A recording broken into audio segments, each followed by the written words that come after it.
সকালবেলা উঠে ফুল তুলি আগে, তাই ছাদে চলে আসলাম টগর ফুল নেওয়ার জন্য।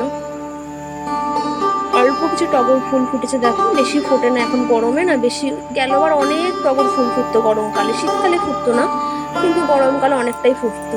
এখন দেখছি গরমকালে বেশি টগর ফুল ফোটেই না, খুব কম টগর ফুল ফোটে। তো অন্যদিন আমার পুজো দেওয়া হয়ে যায় এই ফুলে, কিন্তু বৃহস্পতিবার দিনকে না হয় না। আজকে তো বৃহস্পতিবার, তো আজকে আমি একটু বাজার দিয়ে ফুল নিয়ে আসি, ঘট পাততে হয় মা লক্ষ্মী, সেহেতু একটু বাজার দিয়ে ফুল আনতে হয় আমাকে। তো ফুলটা বাজার দিয়ে নিয়ে আসি, ঘটের উপর সাদা ফুল ঠিক ভালো লাগে না দেখতে। তো এবার নয়নতারা ফুল তুলতে চলে আসলাম, কিছু নয়নতারা ফুটেছে অল্প কিছু, তো নয়নতারা ফুলটা তুলে নিই। যে কটা ফুল পাই সে কটাই অনেক, নিজের গাছের ফুল না, যেইটুকুই হয় না কেন সেটুকুই ভালো লাগে। নিজের গাছের ফুল তুলতে খুব ভালো লাগে, কার না ভালো লাগে বলো? কার কার নিজের গাছের ফুল তুলতে ভালো লাগে আমাকে একটু কমেন্ট করে জানিও তো। নিজের হাতের গাছ লাগানো ফুল, সেখান থেকে তুলবো, কত ভালো লাগে তুলতে না বলো? তো নয়নতারা ফুলগুলো তুলে নিই। তোমরা সবাই আমাকে কমেন্ট করে জানিও, কমেন্ট না করলে আমি কিছু বুঝতে পারছি না, তোমরা একটু কমেন্ট করে জানিও, তাহলে আমার সুবিধা হয়। এবার ফুল তোলা হয়ে গেছে, ঘরে চলে যাই। দেখো আমার মেয়ে শুয়ে রয়েছে, এখনো বিছানা কিছু তোলা হয়নি, ওর আবার সকালে পড়া আছে। এখন ঘড়িতে বাজে 6:15। শুভ সকাল আমার প্রিয় বন্ধুরা, আশা করছি তোমরা যে যেখানে আছো ভালো আছো, সুস্থ আছো। দীপার সংসার থেকে তোমাদেরকে অনেক শুভেচ্ছা আর অনেক ভালোবাসা। তো এখন সব বাসি কাজ আমি সারবো, বাসি কাজকর্ম অনেক কিছু আছে, সারতে হবে। রাত্রেবেলা আমি যেহেতু বাসনটা মেজে টেজে রেখে দিই, পরিষ্কার করে রাখি, বাসন টাসন থাকে না, সকালের জন্য রাখি না। তো এই মশারি তোলা, মেয়েকে তোলা, ও আবার পড়তে যাবে, ওকে সব গুছিয়ে টুচিয়ে দেওয়া, এগুলো আমার সকালে করতে হয়। তো চলো এগুলো শুরু করে দিই, দেখতে দেখতে বেলা হয়ে যাবে। তারপর আজকে আবার বৃহস্পতিবারে আমাকে সকাল সকাল পুজোটাও সারতে হবে, তার আগে আমি রান্নাটা করে নেব। আবার আমাকে বাজারেও যেতে হবে ফুল আনার জন্য, জানো তো। ফুলটা আমাদের উনিই এনে দেয়। চলো ভাতটা বসিয়ে দিই, এবারে বাসি কাজকর্ম করে এবার ভাত বসাবো। ভাতটা দেখছি ভাতটা হয়নি, আর একটু বোধহয় হবে। আমি না ইন্ডাকশনে ভাতটা করি, কারেন্ট না থাকলে অবশ্য গ্যাসেই করি, কারেন্ট যখন থাকে তখন ইন্ডাকশনে ভাতটা বসিয়ে দিই। ভাতটা ইন্ডাকশনে করি, বাকি রান্না গ্যাসে করি। একটু আলু ভাজা করব, আলু কেটে নিয়েছি। তো আলু ভাজা, আমার মেয়ে আবার আলু ভাজা খেতে খুব ভালোবাসে, একটু ভালো করে না নাড়লে না নিচ দিয়ে আবার একটু তাড়াতাড়ি করে নিচের গুলো পুড়ে যায়। কি রান্না করবো এখন পর্যন্ত জানি না, ভাত করছি, আলু ভাজাটা ভেজে রাখছি, পরে আরও করতে হবে কিছু, একটু বাজারে যাব, এইটুকুনি আপাতত থাক করা। রেডি হয়নি, চলো বাজারে যেতে হবে আমাকে, অনেক কিছুই আনতে হবে। চুলটা ভালো করে বেঁধিনি, গরম তো খুব অস্বস্তি হয় আমার চুল ঘাড়ে পড়লে, তাই ভালো করে একদম খোপা করে নি, টাইট করে খোপা করে নি, উঁচু করে একদম। আর বড় চুল তো খুব অসুবিধা হয় জানো তো, চুল ছেড়ে রাখতেই পারি না, টাইট করে তাই খোপাটা করে নিলে সুবিধা, আর নিচের দিকে চুল নামে না। এবার একটা ক্লিপ দিয়ে চুলটাকে টাইট করে আটকে দেবো। একটু সিঁদুর পরে নিই, মুখ টুক ধোয়া হয়ে গেছে, সিঁদুর পরে নিই, সিঁদুরটা পরে বেরিয়ে যাব।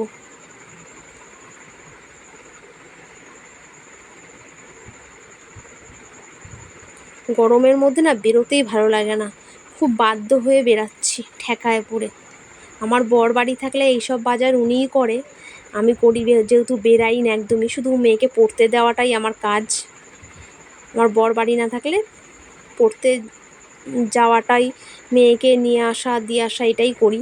আর এমনি বাজার টাজার ঠিক একটা করি না খুব একটা, আমি বাজারে যাই না, কিন্তু আজকে বৃহস্পতিবার যেহেতু, তাই জন্যই আমি বাধ্য হয়ে যাচ্ছি, না তো এই গরমে কার ভালো লাগে বলো বেরোতে। ঠিক আছে, বাজার থেকে চলে আসতে হবে তাড়াতাড়ি করে, আমাকে আবার এসে কাচা ধোয়া করতে হবে। এই কেচে কুচে নিলাম, কাঁচা হয়ে গেছে। কিছু জামা কাপড় ছিল মেয়ের, আমার দুজনের কিছু অল্প কিছু জামা কাপড় ছিল, রোজেরটা রোজই ধুতে লাগে। আর বাজার থেকে যেহেতু এসছি ওই জামাটাও ধুয়ে দিলাম, আর রাখলাম না, কারণ ওটা আর পরা যায় না একবার পরে আসলে, তাই ধুয়ে দিলাম সঙ্গে সঙ্গেই।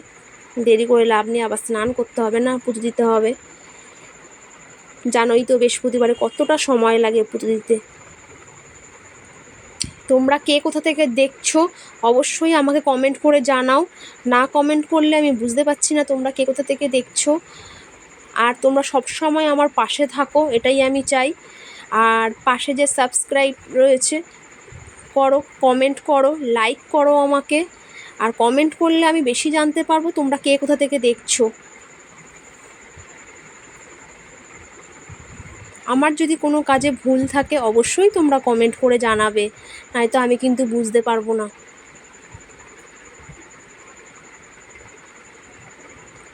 মেয়ের অল্প কিছু জামা ছিল, মেয়ের জামাটা প্রতিদিন কাচি না, ওই রেখে দিই, একবারে দুদিনেরটা হয় তারপরে একবারে সব কাচি। আমি এরমভাবেই কাচি মেয়েরটা, মেয়ের তো জামা অনেক আছে তো অসুবিধা হয় না, দুদিনেরটা জমিয়ে নিই।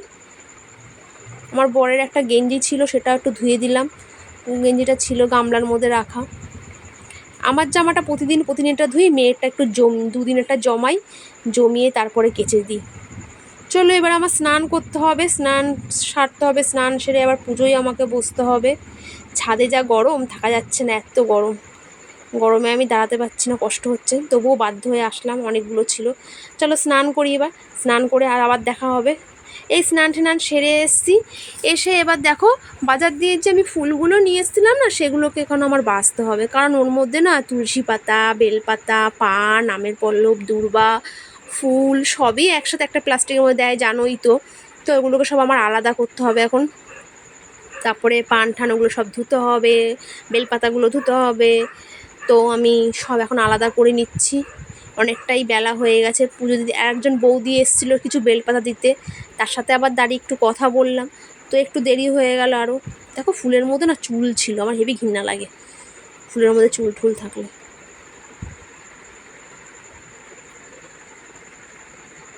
তো সব বাছি এক এক করে বেছে নিতে হবে।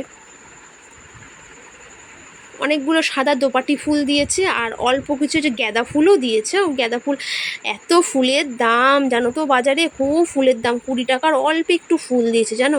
কিন্তু কিছু করার নেই, কী করবো, আমার তো আজকে লাগবে তাই না। ঘটের ওপর না সাদা ফুল আমার ঠিক ভালো লাগে না, একটু লাল ফুল দিলে আমার ভালো লাগে। এবার পান বেলপাতা সব বাটির মধ্যে জল নিয়ে নিচ্ছি, কিছুটা জানো তো ধুয়ে নিতে হবে, ধুয়ে তারপরে একটা থালের মধ্যে আমি পুষ্পপত্র যেরকমভাবে সাজায়, ঠিক আমি ওই ছোট্ট থালার মধ্যে, ঠাকুরের একটা ছোট্ট থালা আছে, তার মধ্যে আমি পুষ্পপত্রের মতন আমি সাজিয়ে নিই জানো তো, পুষ্পপত্রের মতন করে আমি সাজিয়ে নিই, তাহলে আমার সুবিধা হয় ঘরটা পাততে। এই বেলপাতাগুলো এবার ধুতে হবে, অনেকগুলোই বেলপাতা পেয়েছি। তারপরে এই আমের পল্লবটাকে ধুয়ে নিলাম, দেখো আমের পল্লবটাকে ভালো করে ধুয়ে নিলাম, পানটাকেও ভালো করে ধুয়ে নিলাম, ঘটে তো পান দিতে হয়। এবার বেলপাতাগুলো ধোবো, তুলসী পাতা ধুতে হবে, এই তুলসী পাতা বার করলাম।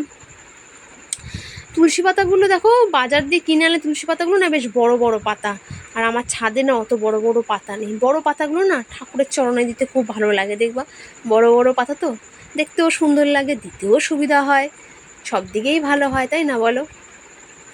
তুলসী পাতাগুলো ধোয়া হয়ে গেল, রেখে দিলাম তুলসী পাতাগুলো ধুয়ে। এবার বেলপাতা ধোবো, বাজার থেকে অনেক বেলপাতা দিয়েছে। তারপরে পাশের বাড়ি এক বৌদি এসে আমাকে কতগুলো বেলপাতা দিল। দুব্বোটাও ধুয়ে নিলাম, দুব্বোগুলো বেছে ভালো করে বেছে টেছে ধুয়ে নিলাম। এবার যেগুলো ফেলে দেওয়া সেগুলো ফেলে দেবো, পরিষ্কার করে নেবো জায়গাটাকে। চলো এবার গোপালকে স্নান করাই, গোপালের স্নানের টাইম হয়ে গেছে। গোপুসোনা রেডি হয়ে বসে পড়ছে, দেখো কি সুন্দর করে বসে পড়েছে, কখন স্নান করবে, খুব গরম লাগছে, তাড়াতাড়ি করে স্নান করাও আমাকে, তাই বলছে গোপুসোনা। তাই গোপুসোনাকে তাড়াতাড়ি করে স্নান করিয়ে দিলাম, ঠান্ডা ঠান্ডা জলে খুব আরাম করে স্নান করলো। ওইদিকে দেখো আমার পুষ্পপত্রর মতন আমার থালটা ঠাকুরের থাল সাজানো হয়ে গেছে, সব কিছু দিয়ে বেলপাতা ফুল দিয়ে সাজিয়ে রেখে দিয়েছি আমি। আর ঝুড়ির মধ্যেও আলাদা করে কিছু ফুল নিয়ে নিয়েছি। আমার গোপুসোনা কি সুন্দর তাকিয়ে আছে দেখো, যে আমার ফটো তুলছিস, আমার ভিডিও করছিস, ভালো করে আমার ভিডিও কর, তাই বলছে গোপুসোনা। এবার ভালো করে গোপুসোনার গাটা মুছে নেব, গায়ে যাতে জল না থাকে, ভালো করে গাটা মুছে নিই। তোমরা গোপাল কে কী দিয়ে পরিষ্কার করো আমাকে অবশ্যই জানাবে, ঠিক আছে? আমি জানতে চাই কিভাবে কে দিয়ে পরিষ্কার, কে কোন জিনিস দিয়ে পরিষ্কার করো, আমাকে জানাবে।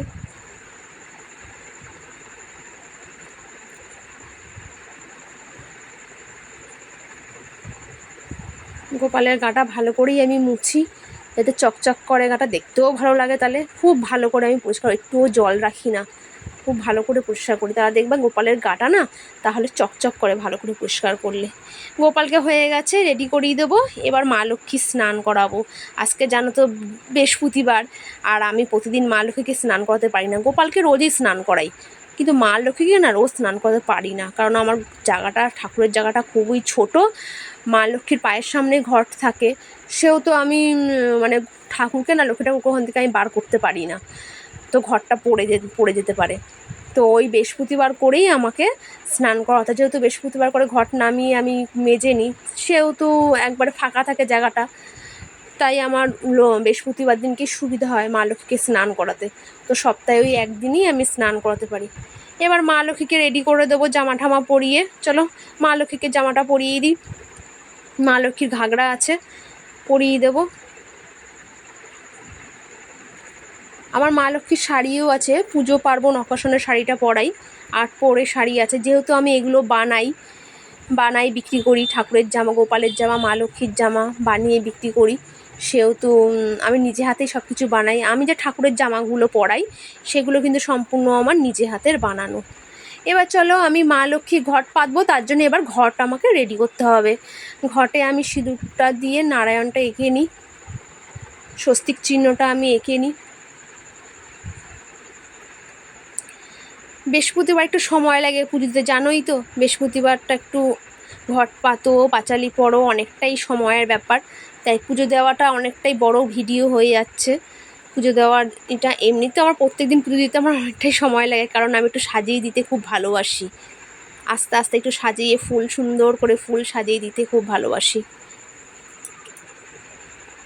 ঠাকুরের জামা আমি না নিজে বানাই, কারো যদি লাগে অবশ্যই বলবে, অবশ্যই বারাসাতের মধ্যে যদি হয় তাহলে খুবই ভালো হয়, কারণ আমি থাকি বারাসাতে। বারাসাতের মধ্যে কেউ যদি, কারো যদি গোপালের পোশাক লাগে, মা লক্ষ্মী শাড়ি কিংবা ঘাগরা লাগে, তো অবশ্যই আমাকে জানিও, কমেন্ট করো আমাকে, আমি কমেন্টের উত্তর দেব।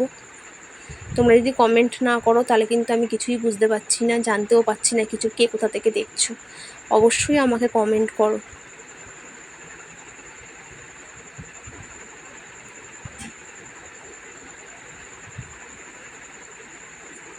মা লক্ষ্মীর ঘরটা রেডি হয়ে গেছে, এবার জল দিয়ে আমের পল্লব দিয়ে রেডি করে নেব। আমের পল্লবে একটু সিঁদুর লাগাতে হয় জানো তো, তাই একটু আমের পল্লবে সিঁদুর লাগিয়ে নিচ্ছি।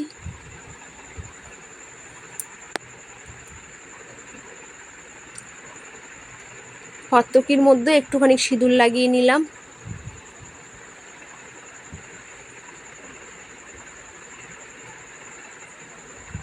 এই দেখো ঘট রেডি হয়ে গেছে।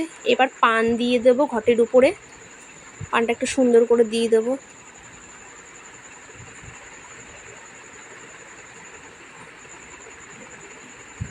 হ্যাঁ, পানটা একটু দিয়ে দিলাম ভালো করে। দেওয়ার পরে এবারে একে একে যা যা দেওয়ার সব কিছুই দেবো। এবার হর্তকি দিয়ে দিলাম, আমি যেহেতু হর্তকিটাই দিই, কলা দিই না, অনেকে কলা দেয়, কলাও দেওয়া যায়, তো আমি কলা দিই না। দেখো কত বেলপাতা পেয়েছি, অন্যদিন পাই না, যখন পাই তো অনেক পাই, আর যখন পাই না একটা বেলপাতাও পাই না। যাই হোক, আজকে বৃহস্পতিবার ফুল আনতে গিয়েও বেলপাতা পেয়েছি, তারপরে আবার পাশের বাড়ি এক বৌদি এসে কতগুলো বেলপাতা দিল। যাই হোক ভালোই হয়েছে, আমার আজকে ভালো করে একটু পুজো দিতে পারো অনেক বেলপাতা দিয়ে। তো বেলপাতাগুলো সুন্দর করে একটু সাজিয়ে সাজিয়ে দিচ্ছি, দেখতে যাতে ভালো লাগে। অনেক বেলপাতা, অন্যদিন একটা বেলপাতা দিয়ে ঘট পাতি, আজকে এত বেলপাতা তাই বেশি করে বেলপাতা দিয়ে দিলাম। এবার একটু গাঁদা ফুল দিয়ে দিতে হবে। গাঁদা ফুলটা দিলে না ঘটের ওপর দেখতেই ঘটের যেন এটাই মাধুর্যটাই অন্যরকম লাগে, তাই না বলো? একটু দুব্বো দিয়ে দিই।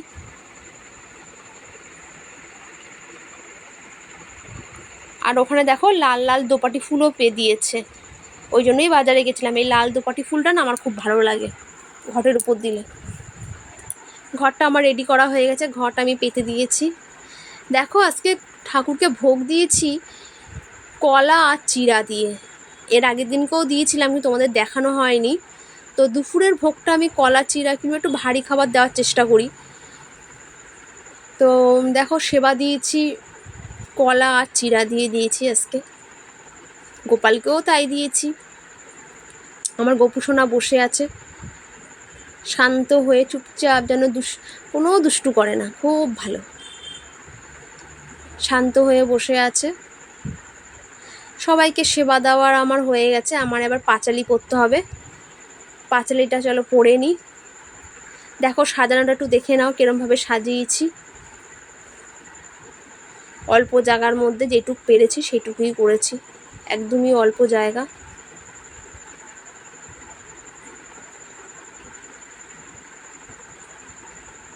তোমাদের ভালো করে দেখানোর চেষ্টা করছি। চলো পাঁচালিটা এবার পড়ে নিই। পাঁচালি পড়ে ফিরে আসছি। পাঁচালি পড়া হয়ে গেছে। পাঁচালি পড়ে নিয়ে ঘটের উপরে পাঁচালি দিয়ে দিচ্ছি। আমি আবার সন্ধ্যাবেলায় পাঁচালি পড়ি না, আমি যখন পুজো দিই তখনই আমি পাঁচালিটা পড়ে রাখি, জানো তো। ওই আর হয়ে ওঠে না, মেয়েকে সন্ধ্যাবেলা পড়তে টরতে নিয়ে যাওয়ার ব্যাপার ট্যাপার থাকে, তো তো তখন আর হয়ে ওঠে না। তখন খুব তাড়াতাড়ি করে ঝটপট সন্ধ্যা দেওয়ার চেষ্টা করি আমি। চলো এবার দুপুরবেলা খেয়ে দিয়ে একটু শোবো, শুয়ে আবার বিকেলবেলায় দেখা হবে। বিকেলবেলা ছাদে চলে এসেছি গাছে জল দেওয়ার জন্য। দেখো গাছগুলো আমার দিকে হা করে তাকিয়ে রয়েছে, কখন জল দেবে আমাদেরকে। ওদের তৃষ্ণা, এত তৃষ্ণা পেয়েছে, খুব কষ্ট লাগে জানো তো। বিকেলবেলা ছাদে উঠে দেখি টবগুলোর মাটি পুরো শুকিয়ে থাকে, জল দিয়েই সঙ্গে সঙ্গে টেনে নেয়, মানে শুকিয়ে যায়, কিছুই না যেন জল। এক মুখ করে জল দিই তাও যেন কিছুই না ওদের। তা দুবার করে জল দিই একটা গাছের টবের মধ্যে, পুরো টেনে নেয়, আবার দিই। হ্যাঁ, ভালো করে ভিজিয়ে দিই। কবে বৃষ্টি হবে জানি না তো। চলো সন্ধ্যা হয়ে আসছে, এবার আমার সন্ধ্যা দিতে হবে। সন্ধ্যা দিতে চলে আসলাম আমি। সন্ধ্যা ধূপকাঠি প্রদীপ জ্বালিয়ে দিচ্ছি। আজকে বৃহস্পতিবার যেহেতু সন্ধ্যাবাতি দিয়ে গোপালকে আবার সেবা দিতে হবে, তারপর আবার ফুলগুলো তুলতে হবে, পরিষ্কার পরিচ্ছন্ন করে নিতে হবে। চলো গোপালকে সেবা দিয়ে দিই। গোপালকে দেখো সেবা দিয়ে দিয়েছি। গোপুসোনা আমার বসে আছে ঠিক সেই মনের মতন শান্ত, খুব শান্ত, শান্তভাবে। চলো এবার ফুলগুলো তুলে নিই। সন্ধ্যা দেওয়া হয়ে গেলে আমি ফুলগুলো তুলে নিই। আমি কখনোই ফুল রেখে ঠাকুরকে শয়ন দিই না, আমার ভালো লাগে না জানো তো। কি করে শোয় বলো ফুলের মধ্যে? কষ্ট হয় না বলো? ঠাকুরেরও তো কষ্ট হয়। তাই আমি প্রত্যেক দিন শয়ন দেওয়ার পরে ফুল আমি তুলবই, সে যত কষ্টই হোক না কেন। ফুল আমি কোনো সময়ের জন্য, যত রাতই হোক না কেন, ফুল আমি তুলবো। ফুল তুলে আমি রেখে দিই, পরিষ্কারও থাকে জায়গাটা। ওই পরের দিনের বাসি ফুল আমি ওইরমভাবে ঠাকুরের জায়গায় রাখি না। প্রতিদিনেরটা প্রতিদিনই সন্ধ্যাবেলায় তুলে রেখে দিই। সন্ধ্যাবেলায় তুলে রাখলে কী হয় জানো তো, দেখতেও ভালো লাগে। আর বাসি ফুল সকালবেলায় পড়ে থাকে ঠাকুরের সামনে, কেমন লাগে দেখতে বলো? তাই পরিষ্কার পরিচ্ছন্ন করেই রাখার চেষ্টা করি। গোপুসোনার খাওয়া হয়ে গেছে, সেবা করা হয়ে গেছে। এবার গোপুসোনার ড্রেস পাল্টাতে হবে। রাত্রেবেলায় তো এই জামা পরে শোয়াই না, প্রচণ্ড গরম, দেখতেই পাচ্ছ। শীতকালে যখন শোয়াই তখন ওরা একটা নাইট ড্রেস আছে, মানে সুতির জামা, ওই একটা জামা আছে সুতির জামা, সেটা আমি শুধু রাত্রেবেলায় শোয়ার সময় পরাই। ওই জামাটা সারাদিনে পরাই না। আর এখন এতই গরম তাই আমি ওকে শুধু প্যান্ট পরে শোয়াবো। দেখো ওর প্যান্ট রাখা আছে সাদা কালারের, ওই প্যান্টটা পরেই শোয়াবো। আজকে আর কোনো জামা পরাবো না, কারণ ওদেরও তো গরম লাগে, তাই না বলো? তাই গপুকে প্যান্ট পরিয়ে রেডি করিয়ে নিই। গপু সোনা আমার রেডি হয়ে গেছে শয়নের জন্য পুরোপুরি। দেখো তোমাদেরকে সবাইকে শুভরাত্রি বলছে। শুভরাত্রি, সবাই তোমরা ভালো থেকো তাই বলছে গপু সোনা আমার। গপু সোনাকে দেখো বালিশ কোল বালিশ দিয়ে বাসি দিয়ে শুয়ে দিয়েছি। সেবা হয়ে গেছে, এবার গোপুসোনা শয়নে চলে যাবে। এবার পর্দাটা ঢেকে দিই, গোপুসোনা যেহেতু শুয়ে পড়েছে, এবার পর্দাটা দিয়ে দিই, ভালো করে পর্দাটা ঢেকে দিই। তো চলো বন্ধুরা, শুভরাত্রি, তোমরা সবাই ভালো থেকো। আগামীকাল